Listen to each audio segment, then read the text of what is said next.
Ma belle-mère a saboté ma fête d'anniversaire pour m'humilier. Puis son patron est entré pour révéler qu'il s'agissait en fait de sa propre fête surprise de départ à la retraite. Le gâteau était déjà par terre. Les 40 invités étaient figés, les yeux rivés sur le dessert brisé, et la femme qui l'avait renversé, Nadine Puy, ma belle-mère, debout dans une robe émeraude longue jusqu'au sol, une flûte de champagne à la main, comme si elle s'apprêtait à recevoir un prix. Elle a tapoté le verre. Le quatuor à cordes s'est arrêté, puis elle m'a souri, ce sourire lent et délibéré, et a commencé à parler. Mot après mot, devant mon mari, sa famille et tous les invités présents dans la salle. Elle m'a démoli, moi, ma carrière, mon parcours, ma valeur. Elle a déguisé cela en toast, mais tout le monde dans la salle a compris exactement de quoi il s'agissait. Je suis resté assise, les mains jointes. Je n'ai pas bronché parce que je savais quelque chose qu'elle ignorait. La porte derrière elle était sur le point de s'ouvrir. Et quand cela s'est produit, rien de cette soirée ni de la vie de Nadine n'a plus jamais été pareil. Avez-vous déjà dû rester complètement silencieux pendant que quelqu'un vous humiliait devant les personnes que vous aimez le plus? Donnez votre réponse dans les commentaires et dites-nous d'où vous nous regardez. Et si personne ne vous a encore envoyé cette histoire, voici la chaîne que vous manquiez. Cliquez dès maintenant sur le bouton s'abonner, car vous ne voudrez pas regarder seul la suite de cette histoire. Avant cette nuit à l'Omni Nashville, avant le gâteau par terre et le toast qui a glacé la salle, il y avait juste une fille de Murfreesboro, dans le Tennessee, qui essayait de construire quelque chose de réel dans une ville qui ne donne rien à personne. Je m'appelle Noël et je veux vous raconter comment je suis arrivé à cette événement. Je ne venais pas d'une famille riche. Je n'avais pas de relation. Ce que j'avais, c'était un don pour transformer des espaces vides en expériences dont les gens se souvenaient longtemps après être rentrés chez eux. Je pouvais entrer dans une pièce vide, avec des murs en béton, des tables pliantes et un éclairage fluorescent, et voir exactement ce qu'elle pouvait devenir. J'ai toujours eu cet instinct, et je l'ai protégé comme s'il s'agissait de la seule chose que je possédais, car pendant longtemps, c'était le cas. J'ai commencé modestement. Tous les organisateurs d'événements à Nashville font ainsi. Vous passez vos 2 premières années à faire des choses que personne ne voit. Transporter des chaises de location dans un loft allemand à 6 heures du matin. Vous allez chercher des fleurs sauvages dans une ferme près de Charlotte Pike parce que le fleuriste a annulé 48 heures avant. Vous persuadez gentiment un traiteur de changer le menu à la dernière minute parce que la mère de la mariée vient d'apprendre que sa colocataire à l'université était intolérante au gluten. Vous faites le travail invisible et vous le faites sans vous plaindre, car la seule monnaie que vous avez à ce stade est votre réputation.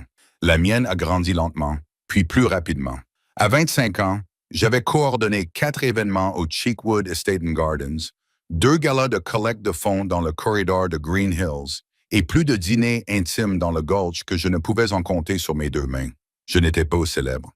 Je n'étais pas riche, mais les personnes qui avaient travaillé avec moi une fois me rappelaient toujours. Et dans ce métier, c'est tout ce qui compte. Le monde de l'événementiel à Nashville est plus petit qu'il n'y paraît de l'extérieur. Tout le monde connaît tout le monde. Les fournisseurs parlent. Les lieux se souviennent, et les clients, ceux qui comptent, ceux qui dirigent des entreprises et présidents des conseils d'administration d'organisations à but non lucratif et siègent au comité qui décident quels organisateurs seront appelés pour les événements qui changent réellement les carrières. Ces clients comparent leurs notes. Je le savais. Alors, j'arrivais tôt, je restais tard et je traitais chaque événement comme s'il s'agissait du plus important que j'avais jamais organisé. Parce qu'à ce moment-là, c'était toujours le cas. Je ne cherchais pas l'amour. Quand j'ai rencontré Cole Puitt, je levais à peine les yeux de mon téléphone. C'était lors d'un barbecue chez un ami à Brentwood, un samedi de fin juillet. Le genre d'après-midi où la chaleur vous pèse sur les épaules comme une deuxième chemise et où tout le monde se réfugie à l'ombre dès qu'il en trouve. Je traversais un jardin que je ne connaissais pas, portant 2 assiettes de salade de pommes de terre, me frayant un chemin parmi une foule de personnes que je ne connaissais pour la plupart pas, et je suis tombé nez à nez avec un homme immobile près du barbecue. Nous étions tous les 2 couverts de sauce moutarde. Sa chemise blanche, mon chemisier en laine, l'assiette toujours entre mes mains. Il a baissé les yeux vers lui-même, m'a regardé et m'a dit avec un visage impassible, « Eh bien, vous avez gâché mon samedi. Le moins que tu puisses faire, c'est de me donner ton numéro. » J'ai ri avant de pouvoir m'en empêcher. Il s'appelait Cole. Il avait 31 ans, était ingénieur en structure, diplômé de Vanderbilt, et dégageait une sorte de calme et de stabilité que l'on apprécie pleinement qu'après avoir côtoyé des personnes qui n'en sont pas dotées. Il n'était pas bruyant, il ne jouait pas la comédie. Il se tenait simplement dans une pièce et la rendait agréable à vivre. Nous avons discuté pendant 3 heures lors de ce barbecue. À la fin de la soirée, j'avais son numéro. Nous sommes tombés amoureux l'un de l'autre, comme on le fait quand on n'essaie plus d'impressionner qui que ce soit. Honnêtement, sans précipitation, avec une certitude qui semblait nouvelle. Il venait à mes événements et m'attendait au fond de la salle pendant que je travaillais. J'ai appris qu'il buvait son café noir et qu'il appelait sa grand-mère tous les dimanches sans faute. C'était ordinaire et c'était tout.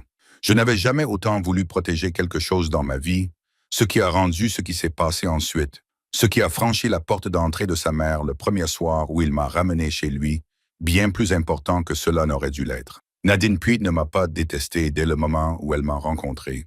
Cela aurait été trop simple. Et Nadine n'était jamais simple. Elle m'a évalué calmement, minutieusement, comme on évalue un meuble dont on n'est pas sûr qu'il ait sa place dans sa maison. Et quelque part entre l'entrée et le plat principal, elle a pris sa décision. Cole m'avait prévenu, avec sa gentillesse et son optimisme habituel, que sa mère était particulière. Il l'avait dit comme on le dit quand on veut dire quelque chose de plus fort, mais qu'on aime trop la personne pour être précis. J'avais hoché la tête et lui avais dit de ne pas s'inquiéter. Je m'étais habillé avec soin ce soir-là. Une simple robe portefeuille bleu marine, des boucles d'oreilles en perles, rien qui puisse être interprété comme un effort excessif. J'avais apporté une bonne bouteille de vin. J'étais arrivé à l'heure, mais rien de tout cela n'avait d'importance. Nadine Puig avait 61 ans, des cheveux argentés et une prestance impeccable, fruit de Trent et 1 an passé dans les salles de réunion des grandes entreprises. Elle avait passé 3 décennies comme directrice des relations d'entreprise chez Pinnacle Group, une société de conseil dont le siège social se trouve dans le quartier de Green Hills à Nashville, et elle portait cette carrière comme une seconde peau. Sa maison à Brentwood était décorée dans des tons neutres et avec des choix délibérés. Le genre de maison où tout avait une provenance et où rien n'était accidentel. Elle conduisait une Cadillac blanc-perle. Elle avait des opinions sur les restaurants, sur les quartiers, sur les associations caritatives qui méritaient d'être soutenues et celles qui étaient simplement à la mode. Elle évoluait dans son milieu social avec l'assurance de quelqu'un qui ne s'était jamais demandé s'il avait sa place dans une pièce. J'avais 26 ans, j'étais freelance et je venais de Murfreesboro. Elle m'a regardé de l'autre côté de la table, a légèrement penché la tête et m'a dit « Donc, vous organisez des fêtes pour gagner votre vie. Pas des événements, pas des coordinations. La coordination d'événements festifs. » « Oui, ai-je répondu en souriant. « Une seule syllabe. » Elle avait déjà reporté son attention sur sa salade. Ce MM marqua le début de 2 années identiques. Elle ne se fit jamais entendre plus fort que cela. Nadine était bien trop intelligente pour se montrer ouvertement cruelle. La cruauté ouverte laisse des traces. Et Nadine ne commettait pas ce genre d'erreur. Elle pratiquait quelque chose de plus raffiné. Une érosion soutenue et délibérée, délivrée sur un ton si agréable que quiconque écoutait sous un mauvais angle n'aurait rien remarqué d'anormal. Elle complimentait mes robes d'une voix qui semblait vaguement compatissante. Elle m'interrogeait sur ma petite entreprise lors des dîners de famille, dans le même souffle où elle annonçait une nouvelle étape importante dans sa propre carrière. Elle parlait de mes clients comme des personnes pour lesquelles Noël travaillait. Jamais par leur nom, jamais avec importance, comme si ce que je faisais existait légèrement en dehors de la catégorie de la vraie vie professionnelle. Lors de la fête d'anniversaire du cousin de Cole, elle a raconté à la table une longue histoire chaleureuse sur une fille merveilleuse avec qui Cole était sorti à l'université, la fille d'un chirurgien de Franklin, et a laissé la comparaison flotter dans l'air sans jamais la rendre explicite. Cole a entendu ces choses. Il me serrait la main sous la table ou croisait mon regard à travers la pièce, avec un regard qui disait « Je suis désolé ». Après coup, seul à seul, il me disait qu'elle ne pensait pas ce qu'elle disait, qu'elle avait juste besoin de temps pour se mettre en confiance, qu'elle était fière et avait ses habitudes, mais qu'au fond, elle avait bon cœur. Je ne l'ai jamais contredit, pas une seule fois, en partie parce que je l'aimais et que je ne voulais pas le mettre entre sa mère et son mariage, avant même que nous y soyons arrivés, mais aussi parce que j'ai très vite compris que lutter contre Nadine, selon ses propres termes, était une stratégie perdante. Elle avait passé 31 ans à gérer l'image des autres pour gagner sa vie. Elle savait comment faire passer un message. Toute opposition de ma part serait devenue l'histoire d'une belle fille difficile qui ne s'entendait pas avec sa famille. Je suis donc restée silencieuse. Je suis restée chaleureuse. Je me suis présenté à tous les dîners, toutes les fêtes, toutes les occasions qu'elle organisait. Et j'ai souri, j'ai été aimable et j'ai observé. J'ai été attentive tout le temps. Et il s'est avéré que quelqu'un d'autre l'était aussi. Elle s'appelait Beverly Strand et elle a appelé un mardi matin de mars, alors que j'étais assise à ma table de cuisine à East Nashville, une tasse de café froid à la main, en train de fixer un contrat de vente que je regardais depuis 20 minutes. Je ne reconnaissais pas le numéro. J'ai failli laisser le répondeur prendre l'appel. Beverly était la directrice générale de Pinnacle Group, le Pinnacle Group de Nadine. Elle occupait ce poste depuis 11 ans et, dans les cercles professionnels de Nashville, son nom était synonyme d'une autorité discrète qui n'avait pas besoin d'être annoncée. Elle n'était pas tape à l'œil. Elle n'était pas le genre de cadre qui se rendait à des événements caritatifs pour être photographié. Elle s'y rendait parce qu'elle soutenait sincèrement les causes et elle y prêtait attention lorsqu'elle y était. C'est ainsi qu'elle m'avait rencontré. Nous nous étions croisés 2 fois. La première fois, c'était lors d'un dîner de collecte de fonds pour Room in the Inn, organisé dans un lieu du centre-ville que j'avais coordonné pour le comité d'organisation. La deuxième fois, c'était au Country Music Hall of Fame, un gala de bienfaisance annuel où j'avais géré toute la production de l'événement, de l'accueil des invités au déroulement du programme en direct. Beverly ne s'était présentée à aucune de ces 2 occasions. Elle s'était contentée d'observer la façon dont je me déplaçais dans la salle. Elle avait observé comment j'avais géré un changement de dernière minute au niveau des intervenants sans que le public ne s'en aperçoive. Elle avait observé comment mon équipe suivait mes instructions et comment la soirée s'était déroulée sans accroc, de l'arrivée des premiers invités jusqu'aux adieux finaux. Elle m'a raconté tout cela au téléphone ce mardi matin, d'une voix calme et directe. Puis elle m'a expliqué pourquoi elle m'appelait. Nadine Pruitt prenait sa retraite. Après 31 ans chez Pinnacle Group, elle quittait ses fonctions à la fin du trimestre. L'équipe de direction voulait lui rendre hommage de manière significative. Pas une cérémonie rigide dans une salle de conférence, ni un déjeuner entre 2 réunions. Quelque chose de réel, qui reflète toute l'importance de ce qu'elle avait construit au cours de ces 3 décennies. Il voulait une surprise.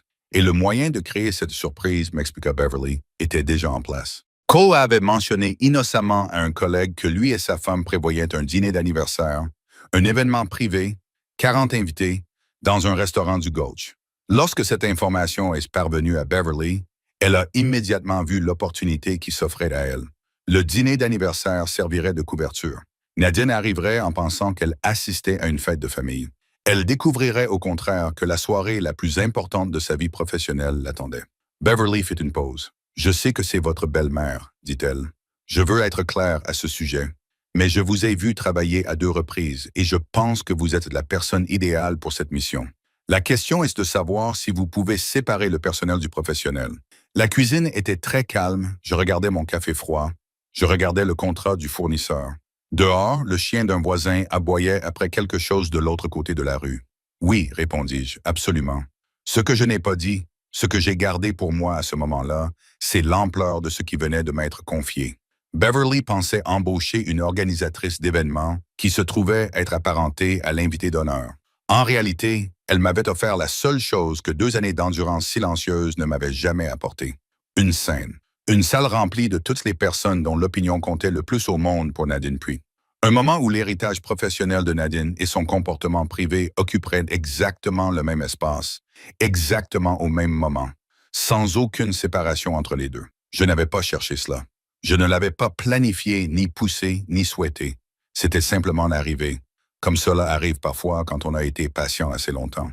J'ai mis fin à l'appel avec Beverly, j'ai posé mon téléphone sur la table de la cuisine et je suis restée assise là pendant un long moment. Puis j'ai ouvert un nouveau document sur mon ordinateur portable et j'ai commencé à préparer l'événement le plus important de ma carrière. Le document que j'ai ouvert ce matin-là allait subir 11 révisions avant que je sois satisfait. La plupart des événements ont un seul objectif, une seule ambiance, une seule direction du début à la fin. Ce que je préparais devait être 2 soirées complètement différentes, se déroulant dans la même pièce au même moment. Et seule l'une d'entre elles pouvait être visible jusqu'au moment précis. La première phase devait être véritablement romantique. Pas mise en scène, pas superficielle, pas le genre de décor d'anniversaire qui semble assemblé plutôt que ressenti. Si Nadine entrait et sentait quoi que ce soit de théâtral dans l'atmosphère, son instinct, aiguisé par 31 ans d'expérience professionnelle dans la lecture de salle, le détecterait immédiatement. La première phase devait donc être suffisamment réelle pour tromper quelqu'un qui avait passé 3 décennies dans les relations d'entreprise. Des roses ivoires dans des compositions basses, une lumière de bougie qui réchauffait plutôt que de dramatiser. Un quatuor à cordes de l'Université de Belmont jouant une musique douce et tranquille près du mur du fond. La salle à manger privée de l'hôtel Omni Nashville, décorée de touches dorées et de nappes crème, suffisamment intime pour accueillir 40 invités, avec un gâteau d'anniversaire de 3 jours exposé près de l'entrée. Chaque détail avait été choisi, chaque fournisseur briefé, chaque emplacement délibéré. Mais derrière la première phase, invisible pour quiconque ne savait pas où regarder, se trouvait la deuxième phase. Le long du mur du fond de la salle, un ensemble de panneaux en ivoire avait été installé, suffisamment élégants pour être considérés comme des éléments de décoration, mais suffisamment fonctionnels pour dissimuler tout ce qui se trouvait derrière eux. Derrière ces panneaux, un hommage complet, des photographies encadrées documentant les 30 et une année de Nadine au sein du groupe Pinnacle, discrètement fourni par Beverly et l'équipe de direction, un cristal gravé sur mesure avec le nom de Nadine, ses années de service et une phrase choisie par Beverly elle-même. Un livre souvenir relié en cuir bleu marine rempli de notes manuscrites de collègues, de clients de longue date et de contacts professionnels remontant aux premières années de Nadine dans l'entreprise. Certaines de ces personnes avaient écrit ces notes sans savoir exactement comment la soirée allait se dérouler, mais en faisant confiance à l'instinct de Beverly qui leur disait que cela en valait la peine. La phase 2 ne serait déclenchée que par une seule chose, l'entrée de Beverly. Dès son arrivée, mon équipe avait ses instructions. Les panneaux s'ouvriraient. L'hommage serait dévoilé. Le quatuor à cordes passerait à quelque chose de nouveau. La salle se transformerait, non pas de manière chaotique ou avec fanfare, mais avec une précision calme et délibérée qui rendrait ce moment inévitable plutôt que mis en scène. J'ai coordonné chaque élément à partir d'un document partagé auquel seul Beverly et moi avions accès. Les confirmations des fournisseurs, les communications avec les invités, la disposition des sièges qui plaçaient les collègues les plus proches de Nadine dans son champ de vision directe, le moment de l'entrée de Beverly, calculé pour qu'elle arrive une fois que la salle se serait calmée et que la soirée aurait trouvé son rythme, chaque éventualité planifiée, chaque instruction claire. Le plus difficile dans tout cela était le charbon. Mon mari croyait qu'il organisait un dîner d'anniversaire. Il m'avait confié l'organisation en toute confiance. « Tu es l'experte », m'avait-il dit en m'embrassant sur la tempe. Et j'avais accepté cette confiance tout en portant un secret dont il ne savait rien. Chaque soir, il me demandait comment avançait l'organisation. Je lui disais la vérité au sens strict. Le lieu était confirmé. La liste des invités était établie. Le traiteur était excellent. Tout cela était vrai, mais rien n'était complet. Il y a eu des moments qui m'ont mis à l'épreuve. Un dimanche soir, il m'a serré contre lui sur le canapé et m'a dit qu'il était si heureux que nous fassions cela, qu'il voulait que cette soirée soit spéciale pour nous deux. Je l'ai serré dans mes bras et lui ai dit que ce serait le cas. Et je le pensais, mais pas de la manière dont il le comprenait encore. Je me suis dit que je lui expliquerais tout avant la fin de la soirée, que le secret n'était pas entre nous. C'était pour le moment. Il y a une différence et je me suis accroché à cette différence pendant les nuits difficiles, lorsque son poids m'a semblé plus lourd que prévu. Au moment où Beverly a donné sa confirmation finale, la soirée existait sous 2 formes distinctes, celle que la salle verrait en premier et celle qui changerait tout par la suite. Il ne manquait plus que Nadine franchisse la porte. Vous êtes à mi-chemin de cette histoire et je vous promets que la seconde moitié est celle que vous attendiez. Si vous n'êtes pas encore abonné, c'est le moment de le faire.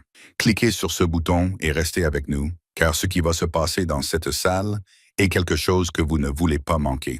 La salle était prête à 18h15. Je me tenais à l'entrée de la salle à manger privée et j'ai fait un dernier tour, comme je le fais toujours avant l'arrivée des invités. Je ne vérifiais pas une liste. Je me contentais de sentir la pièce, de voir si elle respirait comme elle le devait, si la lumière était bonne, si un étranger qui y entrait pour la première fois ressentirait ce que je voulais qu'il ressente. La lumière des bougies était chaleureuse sur les nappes ivoires. Les roses étaient suffisamment basses pour permettre la conversation autour de la table. Le quatuor à cordes de Belmont était déjà en place, effectuant une vérification sonore discrète près du mur du fond. Le panneau ivoire était bien aligné et immobile, ne laissant rien transparaître. L'équipe du 4A se déplaçait dans le couloir de la cuisine avec le calme et l'efficacité qui ne peuvent venir que d'un briefing minutieux avant l'événement. Cela ressemblait exactement à un dîner d'anniversaire.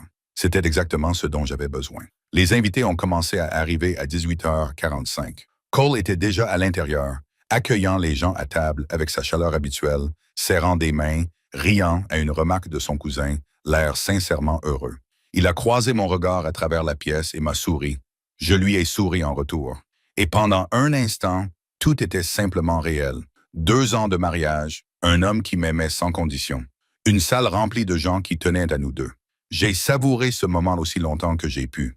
Nadine est arrivée à 19h. Elle a franchi la porte vêtue d'une robe longue émeraude, ajustée, sophistiquée, le genre de robe qui ne se choisit pas à la légère. Ses cheveux argentés étaient relevés en un chignon bas brillant. Son ami Patrice Holloway est entré à ses côtés, un collier de perles autour du cou, scrutant déjà la pièce avec cette expression particulière que les amis proches des femmes redoutables arborent souvent, à mi-chemin entre l'admiration et l'importance reflétée. J'étais à l'entrée. Nadine, j'ai souri. Tu es magnifique. Bienvenue. Elle m'a regardé, puis a regardé la pièce derrière moi, puis m'a regardé à nouveau avec cette brève pause d'évaluation que j'avais appris à reconnaître au cours des 2 dernières années. Noël, elle m'a touché le bras légèrement, la façon dont on touche quelque chose dont on n'est pas sûr de vouloir se saisir. C'est toi qui as organisé tout ça. Oui. Cole est déjà à l'intérieur. Elle passa devant moi sans un mot. Je la regardais entrer dans la salle. Je remarquais le léger redressement de sa posture lorsque les gens se retournèrent pour la saluer. Je remarquais la façon dont elle accepta une flûte de champagne tendue par un serveur et se mit immédiatement à chercher sa place dans la géométrie sociale de la soirée. Pendant les 4 ou 5 premières minutes, la soirée s'est déroulée comme prévu. Le repas a été servi. Les conversations se sont engagées. La tante de Cole a raconté une longue histoire chaleureuse sur la nuit où Cole l'avait appelé depuis l'université pour lui dire qu'il avait échoué à son premier examen d'ingénierie, puis réussi le rattrapage avec la meilleure note de la classe. Les gens ont ri. Le quatuor à cordes a joué un morceau d'Etta James, puis un morceau de Nina Simone. La salle semblait pleine, comme une bonne salle doit l'être, pas bondée, juste vivante. Nadine était gracieuse pendant cette période. Elle s'est enquis de la famille et des gens et complimenté les centres de table d'un ton qui suggérait une légère surprise, et elle restait près de Patrice et de 2 autres femmes que j'ai reconnues comme faisant partie de son cercle de country club. Elle jouait la décontraction et elle le faisait bien. Puis le 2e verre de pain noir est arrivé. Ce n'était pas dramatique. Il n'y a eu aucun changement visible dans son attitude, aucune brusquerie dans sa voix. Nadine était trop maîtresse d'elle-même pour cela, mais je l'avais étudiée de près pendant 2 ans et je l'ai remarqué. Le léger relâchement de son jeu, la façon dont ses yeux ont commencé à balayer la pièce avec moins de calcul social et plus d'autre chose, quelque chose qui attendait une ouverture. Elle a commencé à s'occuper de la table la plus proche du centre. Les collègues de Cole, son cousin, 2 amis de ses années à Vanderbilt, et les histoires qu'elle racontait concernaient toute Cole, ses exploits d'enfance, ses résultats scolaires, la carrière qu'elle avait toujours imaginée pour lui. Toutes ces histoires étaient vraies, toutes racontées avec chaleur, et chacune d'entre elles la plaçait au centre en tant qu'architecte de l'homme que tout le monde dans la pièce admirait. J'étais assise à l'autre bout de la table. Elle n'a pas une seule fois regardé dans ma direction pendant tout ce temps. Puis elle s'est dirigée vers le présentoir à gâteaux. Le gâteau à 3 étages était posé sur une table ronde près de l'entrée. Des fleurs en sucre, des lignes épurées, élégants sans être trop sophistiqués. Il m'avait fallu 3 consultations avec la pâtisserie pour obtenir le design parfait.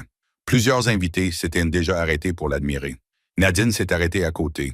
Elle a posé sa flûte de champagne sur la nappe à proximité. Elle s'est tournée pour dire quelque chose à Patrice et son coude a heurté le bord de la table d'exposition avec une force trop précise pour être entièrement accidentelle. Le niveau inférieur est tombé par-dessus le bord et a heurté le parquet. La salle est devenue silencieuse. 2 serveurs se sont immédiatement précipités. Le cousin de Cole s'est levé. Plusieurs personnes près de l'entrée se sont retournées au bruit. Nadine a baissé les yeux vers le gâteau sur le sol, puis a levé les yeux vers la salle et a joint légèrement les mains. Le geste de quelqu'un qui exprime son regret plutôt que de le ressentir. « Ce sont des choses qui arrivent », a-t-elle dit aimablement. Puis elle m'a regardé à travers la salle. Je l'ai regardée à mon tour. Elle a souri la première. Je l'ai laissé sourire pendant exactement 3 secondes. Puis je lui ai rendu son sourire, plus lentement, plus discrètement, sans rien dire, car je savais ce qu'elle avait dans la main. Et je savais ce qui allait passer la porte après cela. Elle a pris une flûte à champagne neuve sur le plateau du serveur le plus proche, et je l'ai regardé refermer ses doigts autour du pied, avec le calme et la certitude de quelqu'un qui a déjà décidé de la suite des événements. Les serveurs avaient à peine fini de débarrasser le gâteau que Nadine a tapoté le verre. Ce son, le tintement clair et net d'un anneau contre du cristal, a traversé la pièce comme elle l'avait prévu. Les conversations se sont arrêtées en plein milieu, les têtes se sont tournées. Le quatuor à cordes a compris l'ambiance et s'est tu sur une note tenue. 40 personnes se sont déplacées sur leurs chaises et lui ont donné exactement ce qu'elle avait toujours exigé de toutes les pièces où elle entrait, toute leur attention. Cole avait l'air surpris. Il se redressa sur sa chaise et me lança un regard à la fois surpris et discrètement satisfait. Sa mère faisait un geste pour notre anniversaire. Il tendit la main sous la table et trouva la mienne. Je le laissai la tenir. Nadine se tenait au centre de la pièce dans sa robe émeraude, avec le calme de quelqu'un pour qui parler en public n'avait jamais été une source d'anxiété.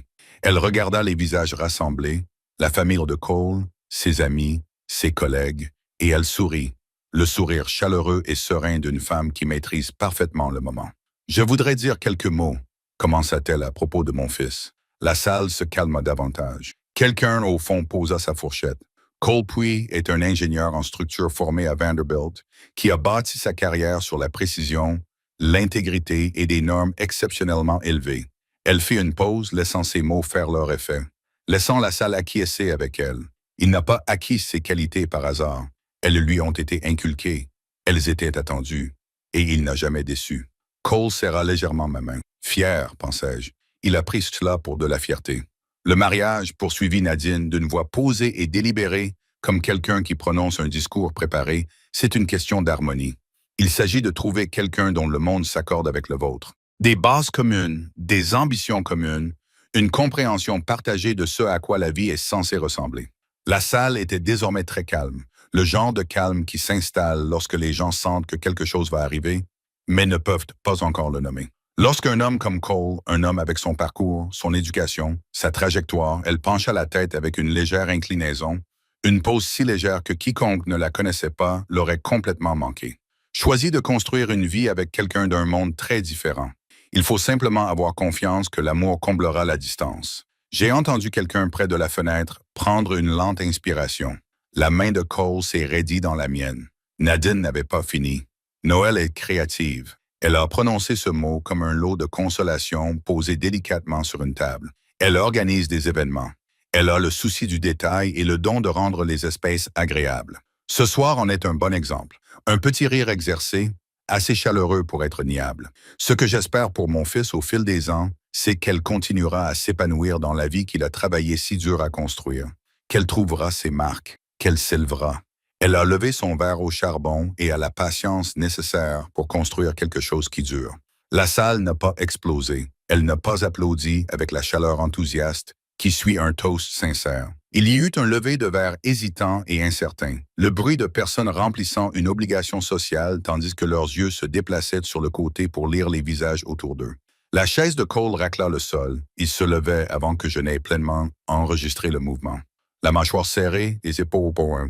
Les épaules droites, la main qui tenait la mienne désormais posée à plat sur la table. Je connaissais cette posture. Je l'avais vue à plusieurs reprises au cours des 2 dernières années. Les moments où il voyait enfin clairement ce que j'avais absorbé en silence. Cette fois, cela s'était produit devant 40 personnes, et il n'y avait rien de discret dans ce qu'il s'apprêtait à faire. Ma main trouva son bras. Pas une étreinte, pas d'urgence, juste mes doigts qui se refermaient autour de son avant-bras avec suffisamment de fermeté pour l'arrêter là où il se tenait, à moitié debout, pris entre le fait de se rasseoir et de dire chaque mot qui se formait derrière ses yeux. Il me regarda. Je l'ai regardé à mon tour. Pas encore, ai-je dit assez bas pour que lui seul puisse m'entendre, assez fermement pour qu'il comprenne que ce n'était pas une demande. Ses yeux ont cherché les miens pendant un long moment, confus, frustrés, puis autre chose. Quelque chose qui a changé quand il a vu mon visage, parce que je n'étais pas blessé. Je n'étais pas rouge, je n'avais pas les mâchoires serrées, je n'étais pas au bord des larmes. J'étais calme d'une manière qu'il n'avait jamais vue auparavant. Le calme de quelqu'un qui ne se retient pas, mais qui est simplement tout à fait prêt. Il s'est rassis lentement. Nadine était toujours debout, son verre levé, acceptant les applaudissements timides d'un signe de tête gracieux, entièrement satisfaite de ce qu'elle venait de faire. Elle n'a pas remarqué la porte au fond de la pièce. Elle ne l'a pas entendu s'ouvrir, mais moi oui. Je tournai donc légèrement la tête et souris. Beverly Strand ne fit pas d'entrée remarquée.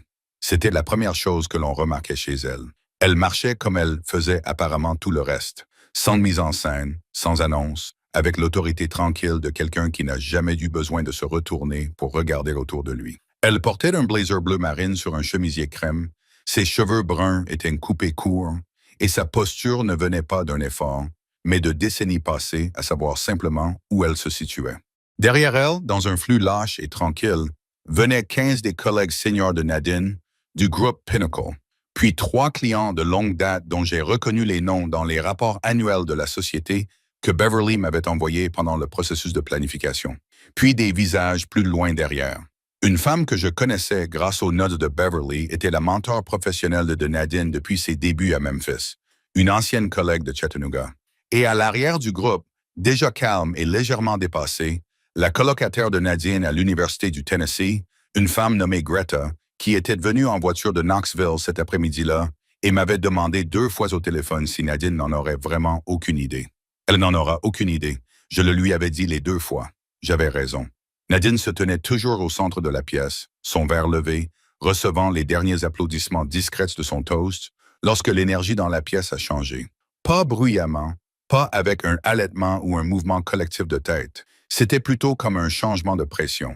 La façon dont une pièce se sent lorsqu'un événement important s'y produit et que les personnes les plus proches de la porte commencent à comprendre avant tout le monde. J'ai vu les yeux de Nadine se diriger vers l'entrée. J'ai vu le moment où elle a reconnu Beverly. Elle a baissé sa flûte de champagne d'environ 5 cm. Son sourire est resté en place, un réflexe acquis après 31 ans d'entraînement.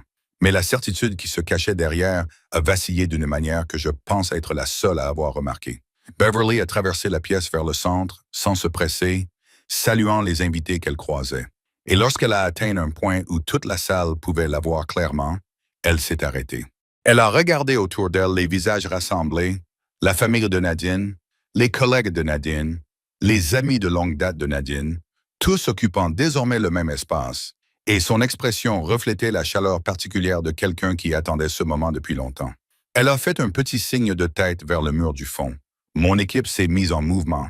Les panneaux ivoires se sont ouverts d'un seul mouvement fluide, des 2 côtés simultanément, comme je l'avais répété 3 fois avec eux pendant l'installation cet après-midi-là. L'hommage derrière eux est apparu dans toute sa splendeur. Les photographies encadrées étaient classées par ordre chronologique. Nadine a 30 ans, lors de ce que Beverly avait identifié comme sa première semaine chez Pinnacle Group. Puis, au fil des décennies, des promotions, des dîners avec les clients, des présentations lors de conférences et des étapes importantes de l'entreprise, le cristal a capté la lumière des bougies et a projeté un petit prisme sur la nappe la plus proche. Le livre de souvenirs en cuir bleu marine était ouvert sur son support. Les pages manuscrites étaient visibles à plusieurs mètres de distance. Au même moment, le Quatuor Accords a changé de morceau. La musique de fond douce et tranquille qu'ils avaient jouée toute la soirée a laissé place à quelque chose de plus intense. Un morceau que Beverly et moi avions choisi ensemble lors de notre 3e appel de planification. Quelque chose qui avait du poids sans être lourd, qui disait « Ce moment est important ». Sans le dire à voix haute, la salle comprit avant même que Beverly ne prononce un seul mot. J'entendis quelqu'un près de la fenêtre dire très doucement « Oh mon Dieu ». Nadine n'avait pas bougé. Elle se tenait au centre de la pièce dans sa robe émeraude, une flûte de champagne à la main, et elle se retourna lentement. La façon dont on se retourne quand on sait déjà que ce que l'on va voir va exiger de nous quelque chose dont on n'est pas sûr d'être capable. Et elle a regardé l'hommage rendu à ses 31 ans de carrière, avec des photos disposées avec soin et précision sur le mur du fond d'une pièce dans laquelle elle était entrée 4 ou 5 minutes plus tôt, pensant qu'elle appartenait à quelqu'un d'autre. Le sang se retira de son visage, comme cela arrive lorsque le corps réagit plus vite que l'esprit ne peut suivre. Beverly la laissa regarder longuement. Puis elle prit la parole. Nadine fouit. Sa voix était claire et chaleureuse et se propageait sans effort dans tous les coins de la pièce. Il y a 31 ans, vous êtes arrivé chez Pinnacle Group en tant qu'associé junior, avec une mallette et une opinion sur tout. Un rire doux s'est échappé des collègues qui étaient là depuis assez longtemps pour se souvenir de ce que vous aviez construit dès le premier jour. Les relations avec les clients, la connaissance institutionnelle, les normes que vous imposiez à chaque personne qui travaillait à vos côtés ne peuvent être remplacées. Elles doivent être honorées. Elle a fait une pause. C'est pourquoi, lorsque nous avons décidé de vous offrir les adieux que vous méritiez, nous avons cherché le meilleur organisateur d'événements de Nashville. Les yeux de Beverly se sont délibérément posés sur moi, à l'autre bout de la pièce, et nous l'avons trouvé au sein même de votre famille. La salle a suivi son regard. 40 pères d'yeux se sont posés sur moi. C'est votre belle-fille, Noël, qui a rendu possible chaque détail de cette soirée. De la conception à la coordination de toutes les personnes présentes ici ce soir, en passant par le choix des prestataires. Elle a organisé tout cela pour vous avec soin et un professionnalisme irréprochable. Cole s'est tourné vers moi. Sa bouche était légèrement ouverte. Son regard reflétait l'expression particulière d'un homme qui recalibrait tout ce qu'il pensait avoir compris au cours des 3 derniers mois. Je l'ai regardé et lui ai fait un petit signe de tête. La salle s'est remplie d'applaudissements, sincères, spontanés, sans aucune obligation.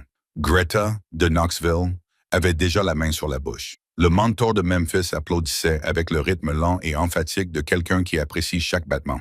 Et Nadine se tenait au centre de tout cela, entourée des collègues qu'elle avait impressionnés pendant 3 décennies, des clients dont elle avait gagné le respect au fil des ans, des amis qui la connaissaient depuis le plus longtemps, avec tout le poids de la dernière heure qui se trouvait exactement là où il devait être. Elle avait rendu un verdict public à mon sujet devant toutes les personnes qui lui étaient les plus chères, et j'avais construit la salle dans laquelle il résonnait. Beverly tendit la main vers le siège d'honneur à la table centrale. « Allons-nous te célébrer comme il se doit? » Nadine regarda longuement la main tendue de Beverly, puis elle la prit et s'assit. Les hommages durèrent près d'1 heure. Un par un, les collègues de Nadine se sont avancés, certains avec des discours préparés, d'autres parlant uniquement de leurs souvenirs. Et l'image qu'ils ont dépeinte était celle d'une femme qui avait véritablement construit quelque chose en 31 ans. Une femme qui savait diriger une salle de réunion, qui se souvenait des noms des enfants de ses clients, qui avait encadré 3 associés juniors qui occupaient désormais des postes de direction dans des cabinets à travers le Tennessee. C'était réel, c'était mérité, et je m'étais assuré que chaque mot lui parvienne dans la salle la plus importante dans laquelle elle se serait jamais assise. Je me tenais près du fond et j'ai tout écouté. Car c'était toujours le but, ne pas minimiser ce que Nadine avait construit professionnellement, ne pas l'embarrasser ou la priver de quelque chose de réel. Le but était simplement que la même salle qui abritait son héritage abritait également son comportement, et qu'elle était la seule à avoir mis ces 2 choses en conflit. Je n'avais pas manigancé cela. Elle l'avait fait toute seule, avec une flûte de champagne et un public qu'elle pensait être entièrement le sien. Lorsque les hommages officiels ont pris fin et que la salle s'est détendue dans le mouvement chaleureux et tranquille d'une réunion touchant à sa fin, je me suis éclipsé par le couloir latéral qui menait au vestiaire. J'avais besoin de 60 secondes de calme. Je maintenais le cours de la soirée depuis 18h15 et mes épaules en portaient de poids. Je ne m'attendais pas à ce que Nadine me suive, mais j'ai entendu ses talons sur le parquet derrière moi et je me suis retourné. Elle était là, dans sa robe émeraude, ses cheveux argentés, toujours parfaitement en place, le cristal tenu à 2 mains, comme on tient quelque chose dont on ne sait pas trop quoi faire. Nous étions seuls dans le couloir. Le bruit de la salle derrière nous était étouffé et chaleureux. Devant nous, le préposé au vestiaire s'était éloigné de la fenêtre. 4 à 5 secondes, peut-être. C'était tout ce dont nous disposions. Elle m'a regardé avec une expression que je n'avais jamais vue sur son visage auparavant. Pas exactement de la chaleur. Nadine n'était pas du genre à se montrer chaleureuse rapidement, et je ne m'attendais pas à ce qu'elle commande ce soir-là. Mais il y avait quelque chose de nouveau dans ses yeux. Une reconnaissance, le regard particulier d'une personne qui vient de voir clairement quelque chose qu'elle avait choisi pendant longtemps de ne pas voir. Elle a ouvert la bouche, l'a refermée, puis l'a rouverte. Je n'ai pas attendu qu'elle trouve ses mots. Nadine, ai-je dit d'une voix calme et posée. J'ai organisé cette soirée parce que Beverly me l'a demandé et parce que tes 31 années de vie méritent d'être honorées avec le soin et l'attention que mérite un tel engagement. Je voulais que tout soit parfait et j'espère que ça l'a été. J'ai laissé passer un instant. J'espère que tu as apprécié ta soirée.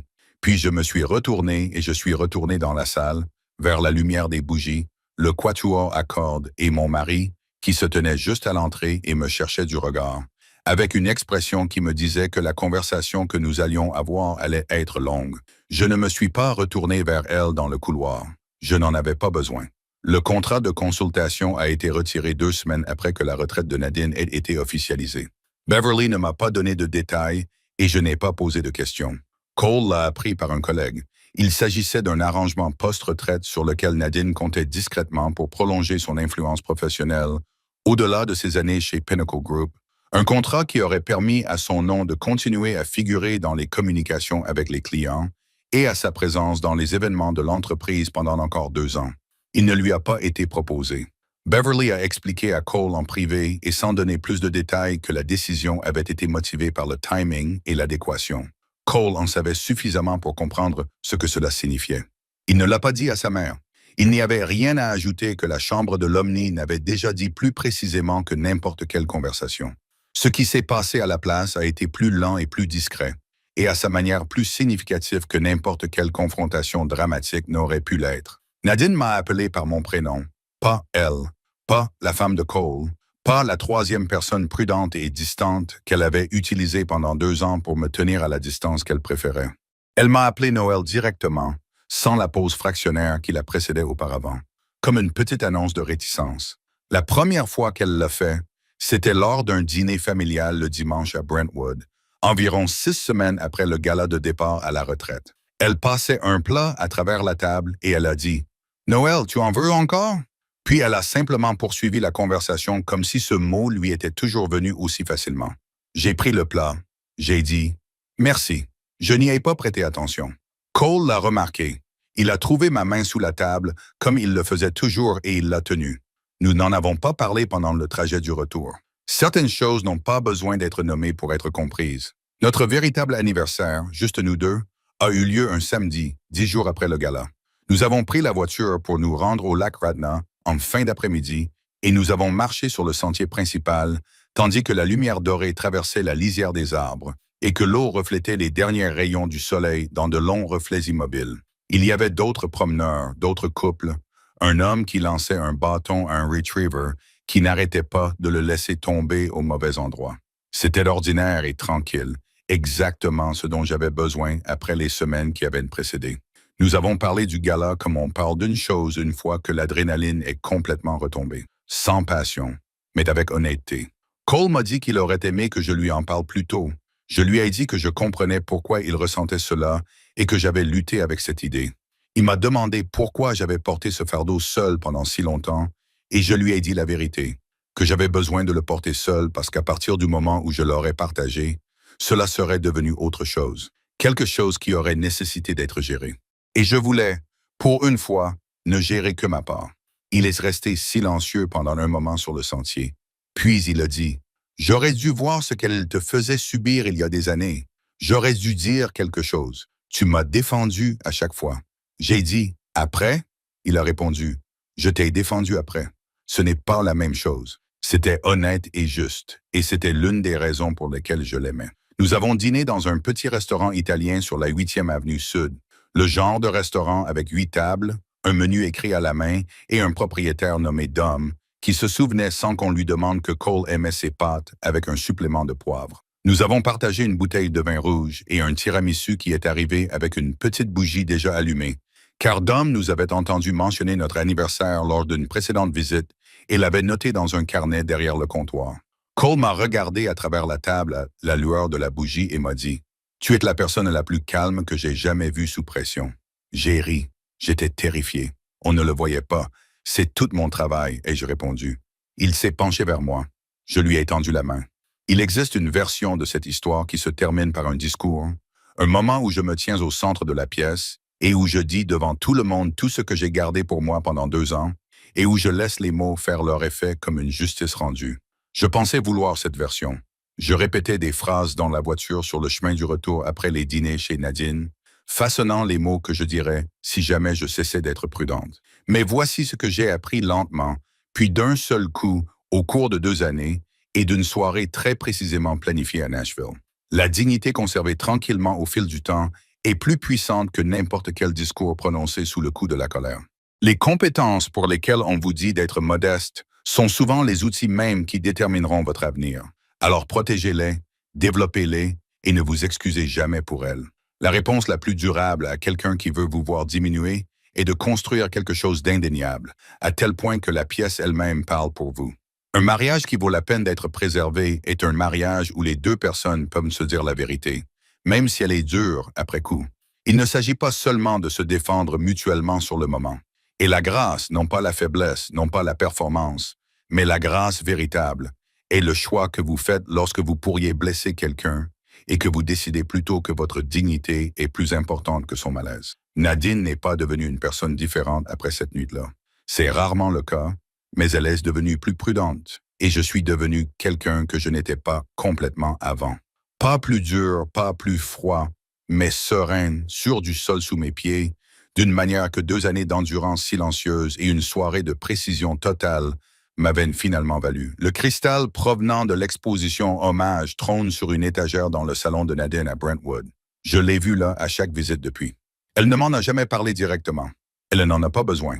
Si cette histoire vous a rappelé que votre valeur n'est jamais déterminée par la personne dans la pièce qui veut le plus vous faire douter, partagez-la avec quelqu'un qui a besoin de l'entendre aujourd'hui. Laissez un commentaire ci-dessous et dites-nous quelle partie de cette histoire vous a marqué.